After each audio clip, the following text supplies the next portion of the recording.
everyone, and welcome to Booming Encore's Learning Bites. My name is Susan Williams, and I'm the founder of Booming Encore. And for some of you, you may be aware that I'm actually personally trying to embrace a longevity lifestyle to get in the best physical shape possible to help me live a long and healthy life. And to help me do this, I am joined by Shannon Bond. Shannon is the professional fitness and performance trainer and has been working with me and supporting me through this journey. And he's with me today to talk about why maintaining muscle mass is so important as we age. Welcome, Shannon. Great to see you. Thanks, Susan. Good to see you again. Thanks for having me back. A pleasure. So, first of all, Shannon, let's start off with what happens to our muscle mass as we age? So essentially what happens as we get older, our muscle mass decreases, and there's a process that's called sarcopenia.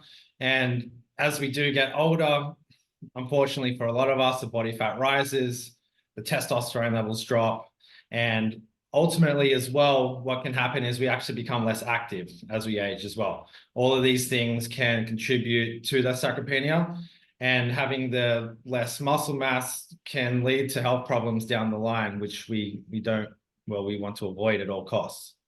Absolutely. That you have actually mentioned that muscle mass is important, but specifically as it relates to aging, what are some of the things that it could possibly limit us from doing if we don't maintain this muscle mass? Well, I always give the analogy that, and I've seen this many times as my 15 years experience as a professional coach, been around the world working with different various people. But I remember one time I'll never forget, I was at a gym. There was a guy there, he was about 90 years old, literally, and he was deadlifting 400 pounds. And I looked at him, I was like, wow, that's crazy. And then on the other flip side, you see the other 90-year-old who stopped training once they hit 40, 50, 60, whatever it is. And they're the ones who they have a fall, they break the hip, and then they're pretty much, it's over for them. So how important is it to maintain muscle mass as we age? Extremely important. It can be literally the difference between life and death from having a simple fall. Absolutely. And our mobility and our ability to get up and move and all of those things are associated with our muscles and our strength to be able to actually do that. So how can we actually slow down this loss? Like, do we have to spend hours in the gym? I mean, you mentioned the gentleman that was, lifting 400 pounds. I mean, is that what we need to be doing? Or like, are we going to be able to do this in an easier fashion? No, not at all. So the majority of the people I work with are between 50 60 years old. And oftentimes it's a time factor that needs to be addressed. So everybody's different according to their schedule. Some people can get away with 2 20-minute workouts per week. Other people really enjoy going to the gym. They can go 5 times per week. But to maintain muscle mass, we don't need as much time in the gym as what it took to build that muscle in the first place, if that makes sense. So if it took 20 years to build that muscle, or 10 years when you were younger, building it all up, to actually maintain it is a lot easier.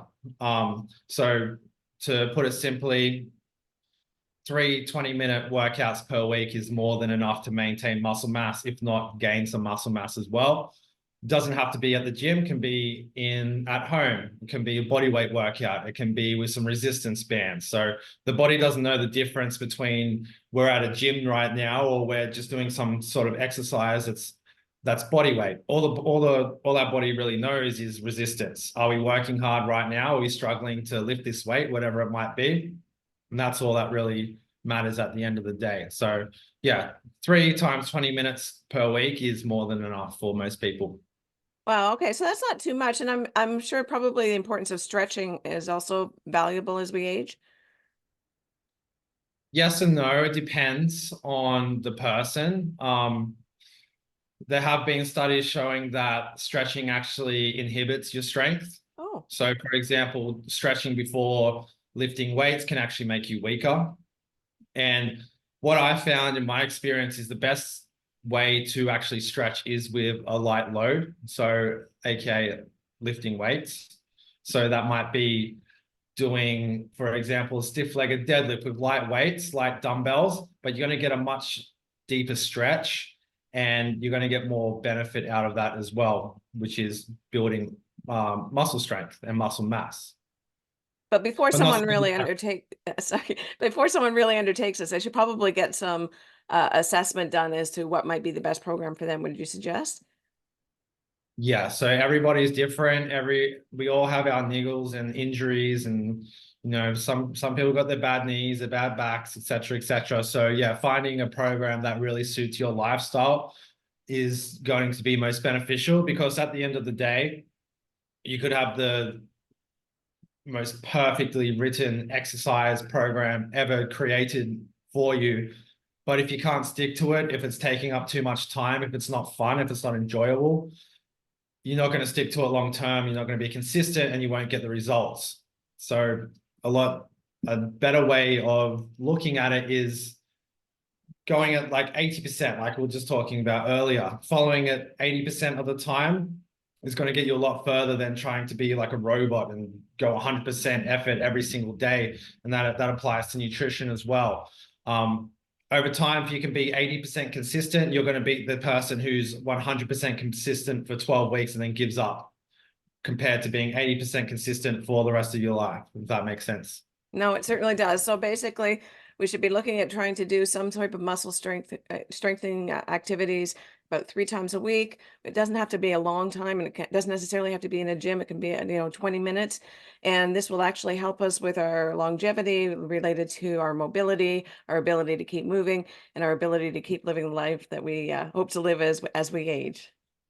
Exactly. And one other thing I wanted to address as well is cardio. It's still important to do some sort of cardiovascular training on top of the strength training, whether that be at home, body weight, whatever it is for the strength. Because as we age as well, we want to be looking at heart health. You want to be looking at things like blood pressure, cholesterol. These certain metrics are important to track and to be on top of. And you get certain benefits from strength training, but you also get certain benefits from cardiovascular fitness, cardio as well. So it's important to balance the two. So 3 20-minute strength sessions per week is great. In addition to that, 3 or 4 30-minute walks or on the treadmill, something easy and light, is going to get the best of both worlds as well. Excellent advice. Well, thanks so much, Shannon. I really appreciate you spending the time with me today, and hopefully helping other people understand the importance of maintaining our muscle mass as we age. My pleasure, Susan. Thanks again for having me on. All right. We hope you found this information valuable and it helps you live your best booming encore. Bye for now.